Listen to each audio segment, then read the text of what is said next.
Hello students, my name is Neha Sachdev and I welcome you to Step Up Academy. Learn today and lead tomorrow. So with these interesting words, I would start with the very common and very important topic of English grammar, that is tenses. So are you people tensed or you people confused with hearing the word tenses? Tenses होते क्या हैं? हम बचपन से पढ़ते आए tenses, tenses, tenses. Tenses इतने ज़रूरी होते हैं and tenses इतने इम्पोर्टेंट होते हैं कि अगर हमें टेंसेस के बारे में नहीं पता होगा तो हम सही तरीके से इंग्लिश को स्ट्रक्चर नहीं कर पाएंगे या एक करेक्ट सेंटेंस को, इनफैक्ट एक मीनिंगफुल सेंटेंस को भी सही फ्रेम करने के लिए टेंसेस की नॉलेज होना बहुत ज़रूरी है. So come in this video we would understand in a very nutshell what tenses are.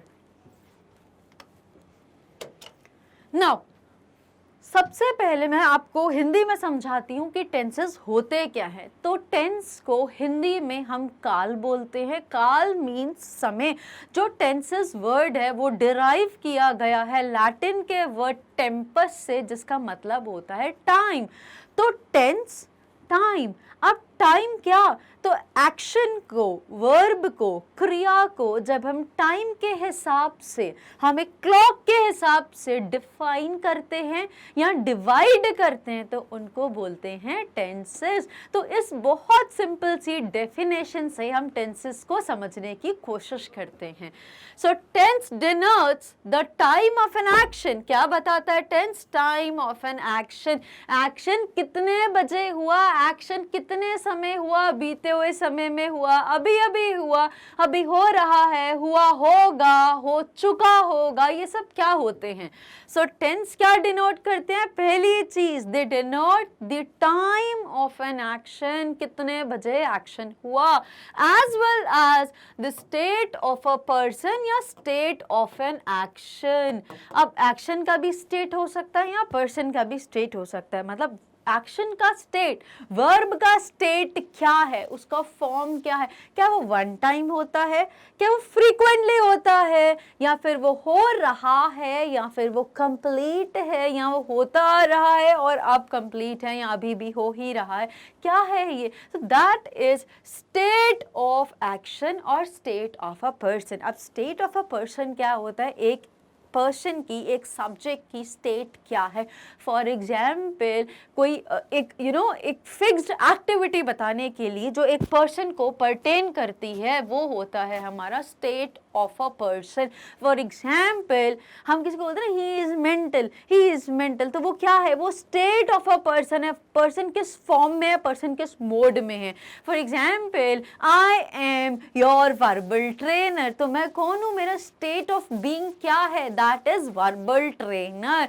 तो मेजरली जो टेंस है वो हमें दो चीजें बताता है. एक हमें बताता है टाइम ऑफ एन एक्शन और दूसरा बताता है स्टेट ऑफ एन एक्शन, कि एक्शन कितने बजे हुआ और एक्शन किस फॉर्म में था, किस स्टेट में था, उसके बारे में पता चलता है.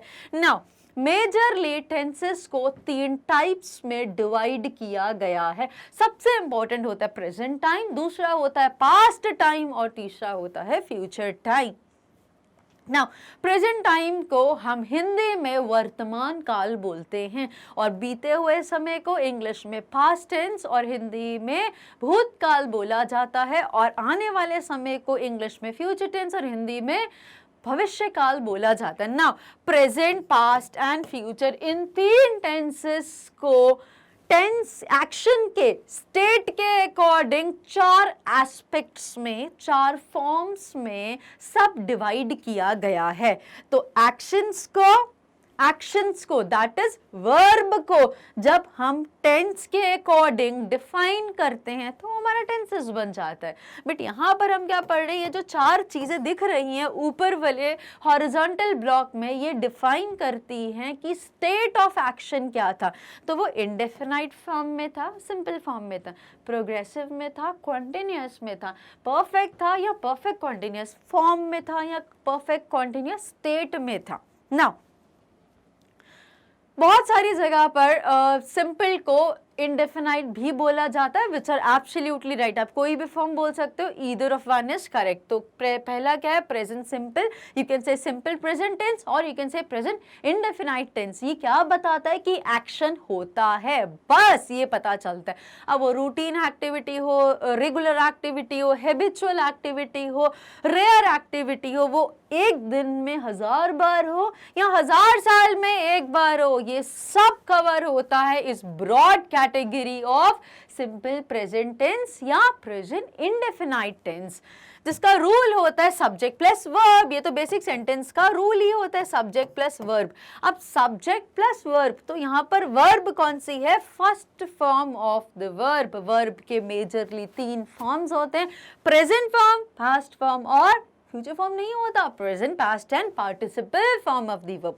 तो present form of the verb use करी जाती है प्रेजेंट टेंस बताने के लिए, past form of the verb use की जाती है पास्ट टेंस बताने के लिए, और जो पार्टिसिपल फॉर्म है वो फ्यूचर नहीं बताती है, participle form of the verb use करी जाती है परफेक्ट टेंस बताने के लिए।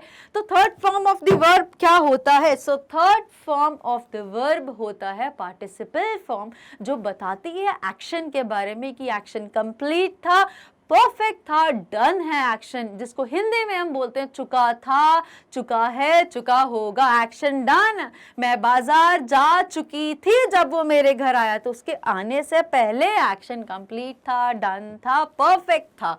नाउ प्रेजेंट प्रोग्रेसिव की बात करें या प्रेजेंट कॉन्टिन्यूअस टेंस की बात करें, तो इसमें क्या प्रोग्रेसिव में है, क्या मूवमेंट में है, क्या हमारा कॉन्टिन्यूअस स्टेट पर है, तो क्या लगातार हो रहा है या हो रहा था या हो रहा होगा, क्या एक्शन। तो एक्शन के साथ जब सफिक्स में या एक्शन के एंड में हम ing लगा देते हैं तो ये हमारा कॉन्टिन्यूअस फॉर्म बन जाता है। अब कैसे डिस्टिंग्विश करेंगे पास्ट, प्रेजेंट और फ्यूचर में, तो ऑक्सिलियरी वर्ब या सपोर्टिंग वर्ब या हेल्पिंग वर्ब हम क्या यूज करेंगे। अगर प्रेजेंट टेंस की बात कर रहे हैं तो प्रेजेंट में कौन कौन से ऑक्सिलियरी वर्ब्स यूज होते हैं, इज, एम और आर। तो यहाँ पे सब्जेक्ट था आई, इसलिए हमने एम को यूज करा।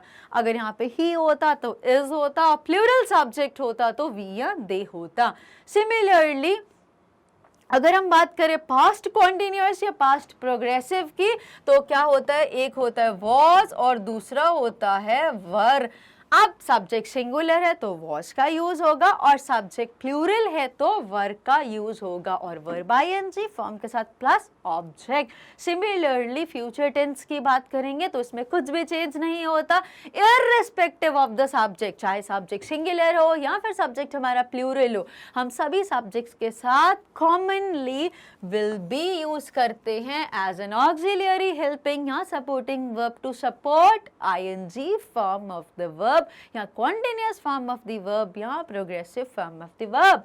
अब आता है नेक्स्ट हमारा perfect form of the verb. Perfect form अभी मैंने बताया था क्या होता है, वर्ब की थर्ड फॉर्म। सो वर्ब की third form of verb, third form of the verb क्या होता है, पार्टिसिपल फॉर्म। पार्टिसिपल फॉर्म क्या बताता है, परफेक्ट बताने के लिए, परफेक्ट टेंस बताने के लिए, ये बताने के लिए कि एक्शन परफेक्ट है, एक्शन कंप्लीट है, एक्शन डन हो चुका है, परफेक्ट बताने के लिए। तो इसके साथ अगर हम ऑक्सिलियरी वर्ब यूज करते हैं तो वो हैज या हैव होती है, प्रेजेंट में, पास्ट में हैड हो जाती है और फ्यूचर में विल हैव हो जाती है। अब हैज और हैव में क्या डिफरेंस है, तो हैज यूज होता है सिंगुलर सब्जेक्ट्स के साथ और हैव यूज होता है प्लूरल सब्जेक्ट्स के साथ। मैंने यहाँ पर आई यूज करा। अब आप थोड़े से कंफ्यूज हो गया, मैम आई सिंगुलर है, मैं तो एक ही हूँ, हम थोड़ी ना है।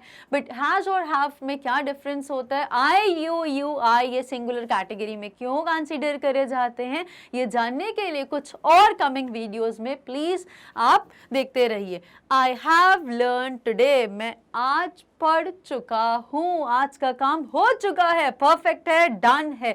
वर्ब की हमने थर्ड फॉर्म यूज करी और इसके साथ हेल्पिंग वर्ब में, सपोर्टिंग वर्ब में हमने हैज या हैव यूज करा। कहाँ पे, प्रेजेंट टेंस में। पास्ट में हैज हैव की जगह क्या यूज करेंगे हम, हैड का यूज करेंगे, और फ्यूचर में हम क्या यूज करेंगे, विल हैव का यूज करेंगे। Coming to the last tense that is perfect continuous tense. अब देखिए ये परफेक्ट भी है और कॉन्टिन्यूअस भी है, तो क्या परफेक्ट है, एक्शन क्या परफेक्ट भी हो सकता है कॉन्टिन्यूअस, दोनों एक्शन एक साथ कैसे हो सकते हैं। तो यहाँ तो परफेक्ट बोलना चाह रहे हैं, यहाँ तो कॉन्टिन्यूअस, तो हम इसको एग्जैक्टली कैसे बताते हैं। ये जो परफेक्ट कॉन्टिन्यूअस टेंस होता है इसमें ऑक्सिलियरी वर्ब, सपोर्टिंग वर्ब या हमारी सेकेंडरी वर्ब जो होती है वो हम हैज हैव करके यूज करते हैं, और जो हमारा कॉन्टिन्यूअस फॉर्म होता है उसमें हमारी मेन वर्ब आती है। अब समझते हैं कैसे। और इसके साथ वेरी इंपॉर्टेंट सिंस या फॉर का यूज किया जाता है। सिंस और फॉर क्या बताते हैं, सिंस और फॉर यूज किए जाते हैं टाइम पीरियड्स बताने के लिए। ना very important difference between since and for. तो सिंस यूज होता है एग्जैक्ट टाइम बताने के लिए, पॉइंट ऑफ टाइम बताने के लिए, और फॉर यूज होता है टाइम ड्यूरेशन बताने के लिए, टाइम पीरियड बताने के लिए। ना coming to present perfect continuous tense, ये कैसे यूज होता है, subject plus have been plus ING form of the verb plus since या फॉर। तो आई हैज हैव यूज करा था परफेक्ट में, जो हमने यहाँ पर भी यूज करा था, तो परफेक्ट बताने के लिए हैज या हैव का यूज करा according to subject, singular subject has के साथ, प्लूरल सब्जेक्ट हैव के साथ, very right.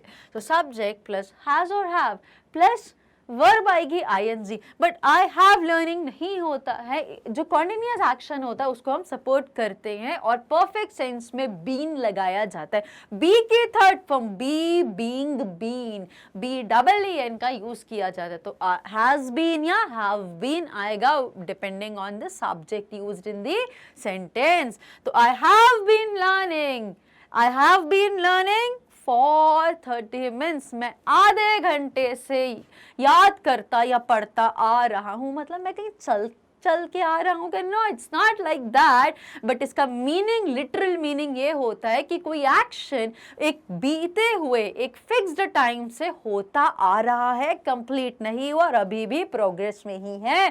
So it is like perfect continuous tense. Next होता है past continuous, past perfect continuous tense. Past perfect कैसे बताया जाता है, पास्ट बताने के लिए हमने हैज या हैव की जगह पर हैड यूज करा, और कॉन्टिन्यूअस एक्शन को सपोर्ट करने के लिए वर्ब की third form be, being, been का यूज करा। So I had been learning since last year.